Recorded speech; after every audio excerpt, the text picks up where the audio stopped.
RBI की recent में release हुई trend and progress of banking in India 2024-25 report आई है और इस रिपोर्ट में खास बात बताई गई कि जैसे जैसे जो डिजिटल पेमेंट्स का स्कोप बढ़ रहा है, वो नए नए रिकॉर्ड्स हर महीने हासिल कर रहा है, वैसे वैसे जो फिजिकल नेटवर्क है एटीएम्स का वो कम हो रहा है।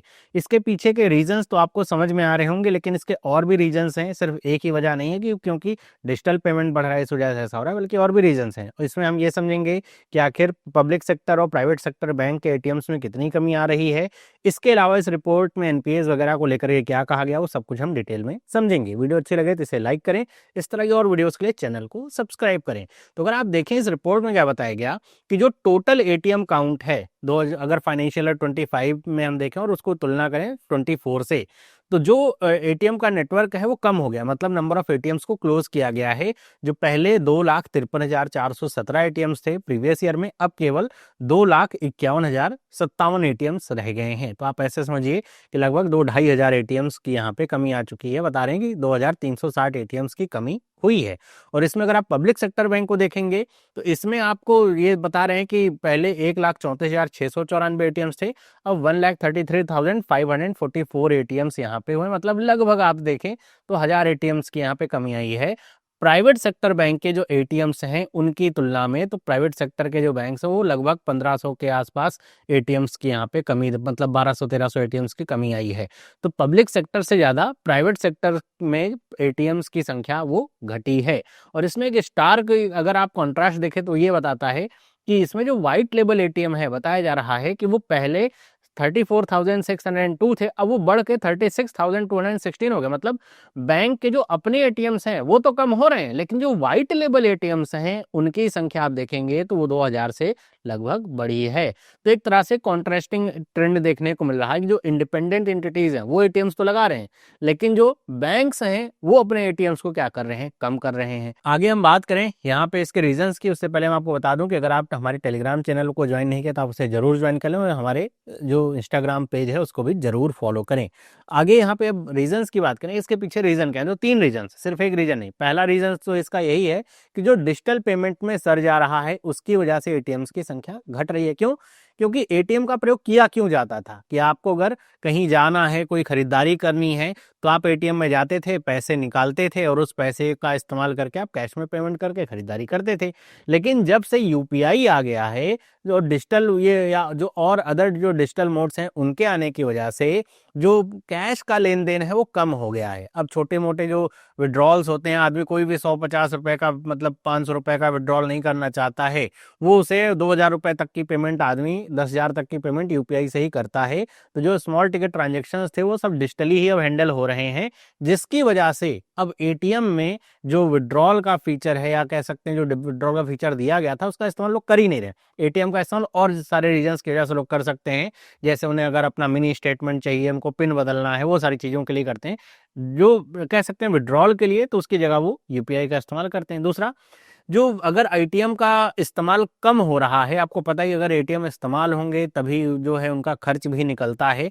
और अगर आपको पता है कि एटीएम जहाँ पर भी लगता है तो एटीएम मशीन के चलने का खर्च, वहाँ पे एसी वगैरह लगी रहती है वो उसका खर्च, जिस रूम में एटीएम रहता है उसका रेंट, उसकी सिक्योरिटी, उसके बाहर एक गार्ड बिठाया जाता है उसको, उसका खर्च। तो आप देखेंगे ना, बहुत सारा ऑपरेशनल कॉस्ट लगता है एक एटीएम में। ऐसा नहीं कि बस एटीएम खोल देने में कुछ नहीं हो पा रहा है भाई, एक एटीएम ओपन करने में मशीन का रनिंग खर्च जो आ रहा है वो, इसमें जो कैश लोग लेके आ रहे हैं लॉजिस्टिक्स के रूप में वो, वहाँ पे जो एक सिक्योरिटी गार्ड है उसका खर्च वो, वहाँ पे जो सिक्योरिटी कैमरास वगैरह लगे हैं उसका खर्च वो, तो बहुत सारा मेंटेनेंस यहाँ पे खर्च लगता है।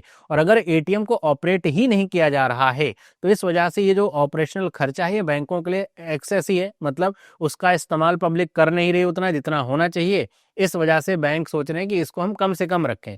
मतलब एक इलाके में अगर आप ऐसे सोचिए कि अगर हम 10 स्क्वायर किलोमीटर के एरिया में हमें अगर 3-4 एटीएम, या पहले 5-6 एटीएम मिलते थे, तो अब आपको 2-3 एटीएम देखने को मिलेंगे, क्योंकि इस्तेमाल लोग करते ही नहीं है, तो उसको बंद किया जा रहा है। दूसरा, स्ट्रेटेजिक शिफ्ट भी देखने को मिल रहा है। कैसे?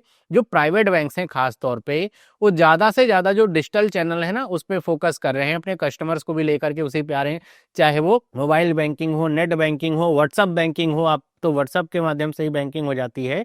तो उसकी वजह से ना फिजिकल जो कैश है उसकी जो डिमांड है वो कम हो रही है, बल्कि सारी जो चीज़ें हैं वो आपके डिजिटल पेनिट्रेशन के थ्रू, मतलब डिजिटल एक्सेस दिया जा रहा है। यूपीआई के माध्यम से पेमेंट कर सकते हैं आप, नेट बैंकिंग के माध्यम से कर सकते हैं, उनकी अपनी मोबाइल ऐप है उसके माध्यम से पेमेंट कर सकते हैं। तो इस वजह से लोगों को एटीएम की नीड ही नहीं हो रही, और नीड नहीं हो रही तो उसको बेवजह चलाने का उनको भी नहीं समझ में आ रहा है कि इतना ज़्यादा जो ऑपरेशनल कॉस्ट है वो क्यों बियर किया जाए। तो ये 3 रीजन्स हैं, और ये तीनों रीजन्स एक दूसरे पर डिपेंडेंट रीजन है, जिसकी वजह से एटीएम की संख्या कम हो रही है। अगर हम बात करें यहाँ पे, तो एक तरह का आपको यहाँ पे इस रिपोर्ट में एक फिजिकल पैराडॉक्स देखने को मिलेगा। फिजिकल टर्म आपने सुन रखा होगा, फिजिकल का मतलब होता है फिजिकल प्लस डिजिटल। तो इसका पैराडॉक्स आपको ऐसा देखने को मिलता है, जहां पर एटीएम की संख्या, मतलब जो फिजिकल एटीएम्स हैं उनकी संख्या कम हो रही है, वहीं पर जो रिपोर्ट बताती है कि ब्रांच एक्सपेंशन जो बैंक्स का है वो बढ़ रहा है। मतलब अगर आप देखेंगे तो पिछले साल से इस साल में 2.8% का इंक्रीज हुआ है। टोटल जो ब्रांचेस है इंडिया में 1.64 लाख जो है वो हो चुकी हैं। मतलब इतनी अब ब्रांचेस हो चुकी हैं, पिछले साल से लगभग 3% ज्यादा ब्रांचेस ओपन हो चुकी हैं। मतलब जहां फिजिकल एटीएम्स को बंद किया जा रहा है, लेकिन फिजिकल ब्रांचेस को जो है बढ़ाया जा रहा है। और इसमें सबसे ज्यादा जो ब्रांच ओपन करने वाले हैं वो है पब्लिक सेक्टर के बैंक, और उसमें भी इन बैंकों ने ज्यादातर जो अपने जो ब्रांचेस हैं वो कहाँ ओपन किए हैं, जो रूरल एरियाज हैं वहां पर, कि रूरल एरियाज या जो सेमी अर्बन एरियाज हैं वहां पर इन्होंने ज्यादा अपनी ब्रांचेस ओपन करी हुई हैं, ताकि जो अनबैंक्ड एरियाज हैं उनको भी कवर किया जा सके। और ब्रांच आने की वजह से क्या होता है कि अगर आपके गांव के आसपास rural area, semi urban area में अगर ब्रांच आती है तो वो एक ट्रस्ट बिल्डिंग होता है, कि मतलब आपको पता है अगर कुछ भी जरूरत पड़ेगी तो आप अपनी ब्रांच से संपर्क कर सकते हैं।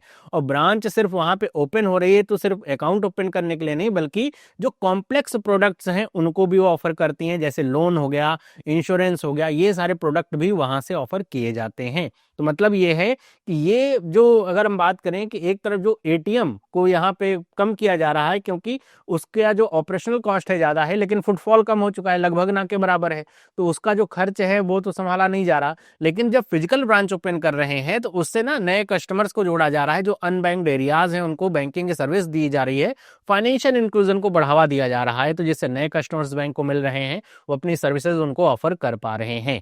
तो ये हम कह सकते हैं एक तरह का पैराडॉक्स है, एक तरफ जहां फिजिकल एटीएम कम हो रहे हैं वहीं फिजिकल ब्रांचेस क्या है, बढ़ रही हैं।